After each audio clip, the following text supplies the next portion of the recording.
Semi-homme de la comté, fameux personnage et bon vivant.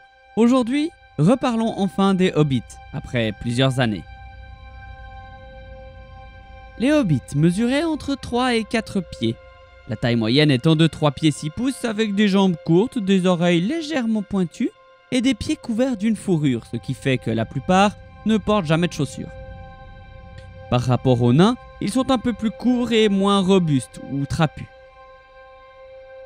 Au début de leur histoire, les hobbits étaient divisés en 3 types, avec des coutumes et des tempéraments différents. Les forts, ou forteaux, avaient une pilosité faciale conséquente et une affinité pour l'eau, les bateaux et la natation, et portaient des bottes. Les pâles, ou poblèmes, étaient clairs, grands et minces, un peuple aventureux, plus amical et plus ouvert aux étrangers que la moyenne. Et enfin, les pieds velus étaient les plus nombreux, et ont institué la vie dans les smials par exemple, les trous de hobbits. Plus tard, les traits des pieds velus devinrent la norme hobbit. Les hobbits avaient une espérance de vie un peu plus longue que les hommes d'origine non núménoréenne, entre 90 et 100 ans en moyenne. L'âge auquel un jeune hobbit atteignait la majorité était de 33 ans. Les hobbits les plus âgés recensés, à l'exception de Gollum, étaient le vieux Touk qui atteignit l'âge de 130 ans et Bilbon Saquet qui le dépassa à 131 ans. Lents à la dispute, les hobbits n'ont jamais été belliqueux et ne se sont jamais battus entre eux. Ils n'ont jamais chassé pour le plaisir non plus.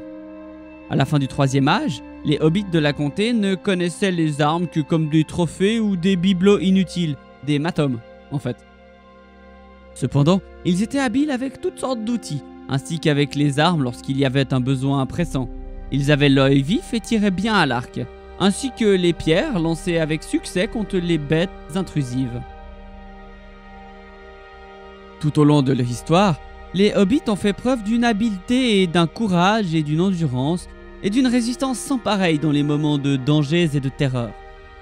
Au cours de leurs jours d'errance, les hobbits ont fait preuve d'une grande facilité d'adaptation aux environnements qu'ils ont visités et ont adopté les coutumes et les langues des peuples avec lesquels ils étaient en contact. Dans la comté, ils s'y étaient installés avec un style de vie renfermé mais confortable. Ils aimaient une vie bucolique sans aventure, où ils cultivaient, mangeaient, fumaient de l'herbe à pipe, socialisaient et surtout parlaient de généalogie. Les hobbits aimaient aussi boire de bonnes bières et autres cuvées dans des auberges. Et ils prenaient au moins 6 repas par jour quand ils pouvaient les avoir. Cependant, leur potentiel caché refaisait surface dans les moments difficiles. Lors du long hiver, par exemple, Gandalf a admiré leur courage sans faille et leur pitié mutuelle, grâce auquel ils ont survécu. Un autre exemple de la robustesse et de la résistance des hobbits, par exemple, peut être celui de Gollum, qui bien qu'il ait utilisé l'anneau unique pendant de nombreuses années, ne s'est pas transformé en ombre sous l'effet du pouvoir maléfique de l'anneau, contrairement aux 9 Nazgûl par exemple. Ces surprenants traits de caractère hobbit ont également été testés et prouvés lors de la quête d'Erebor et surtout pendant la guerre de l'anneau. Côté famille, les hobbits étaient universellement monogames et patrilinéaires.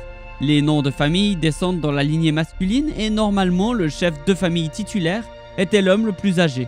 La femme avait toutefois un statut égal mais séparé. Dans les grandes familles puissantes, comme les Touk par exemple, le chef de ce que nous appellerions un clan était l'homme le plus âgé de la lignée descendante la plus directe. Si le maître mourait le premier, son titre de chef de clan était pris par sa femme et, seulement après sa mort, par leur fils. Les chefs et les leaders de leurs clans et tribus étaient généralement de type pâle, car ils étaient par nature plus aventureux. C'est pour ça qu'on constate une puissante veine pâle chez les Touk. La coutume dans les familles plus jeunes était que lorsque le chef n'avait pas d'héritier mâle, le titre de chef passait au fils aîné de la fille. Dans ce cas, l'héritier prenait le nom de la famille de sa mère tout en conservant le nom de la famille du père, en deuxième position. Ce fut le cas par exemple de Othon Saquet de Bezas, qui obtint la tête de la famille Bezas par sa mère Camélia Bezas. Il est à dire que la généalogie est une passion dévorante chez les hobbits. Ils aiment de grands arbres, montrant les ramifications familiales parfois jusqu'au 9e degré et même plus loin. On est d'accord que pour la plupart des gens normaux, ce serait fastidieux et de très peu d'intérêt. Les hobbits échangeaient généralement des cadeaux en guise de paiement pour des services, mais aussi de remerciements pour des faveurs et des amitiés. Selon une ancienne coutume, un bébé hobbit, peu après sa naissance et l'annonce de son nom, se voyait offrir un cadeau par le chef de famille en signe d'acceptation dans la famille. Dans les rares cas d'adoption, les parents offraient des cadeaux à leur nouvel enfant. Les cadeaux sont ensuite devenus un moyen de reconnaître l'appartenance à la famille, et le chef de famille offre rituellement quelque chose, même si ce n'est qu'un matum, à la personne qui fête son anniversaire. Un matum, c'est un objet pour lequel les hobbits n'ont pas d'utilité directe, ou dont l'utilité s'est perdue. Le jour de son 3e anniversaire, un enfant hobbit offrait un cadeau à ses parents, généralement un objet qu'il avait personnellement trouvé, produit, fabriqué ou cultivé. Cette pratique pouvait être étendue à d'autres âges et à d'autres membres de la famille, de sorte que la personne fêtée recevait et donnait un cadeau. Les anniversaires avaient une importance sociale considérable, et les coutumes étaient régies par une étiquette assez stricte, généralement réduite à des formalités. Les hobbits étaient considérés comme des hommes. Presque tous les érudits s'accordent à dire que les hommes étaient étroitement liés aux hobbits, bien plus étroitement que les hommes ne l'étaient aux elfes ou aux nains. Il était donc communément admis que les hobbits faisaient partie des plus jeunes enfants d'Ilúvatar, et qu'ils étaient le résultat du même acte de création que les hommes. Cela impliquerait que les hobbits avaient le don des hommes pour passer entièrement au-delà d'Arda, une fois leur mort atteinte. On suppose que les hobbits se sont séparés des hommes en tant que race aux temps anciens, mais ils n'apparaissent pas du tout dans les chroniques des elfes. Leur origine exacte est inconnue, mais à leur début, ils auraient pu être primitifs et sauvages. Apparemment, ils ont survécu en Terre du Milieu pendant des millénaires, loin de l'importance et de la connaissance des races plus fortes. Ils apparaissent dans les archives, ou plutôt au début du 3e âge, où ils vivaient dans les vallées d'Anduin, dans le pays sauvage entre la forêt noire et les monts brumeux.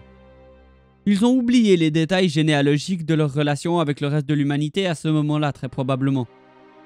Tant qu'ils sont restés là, les hommes du Nord les ont connus.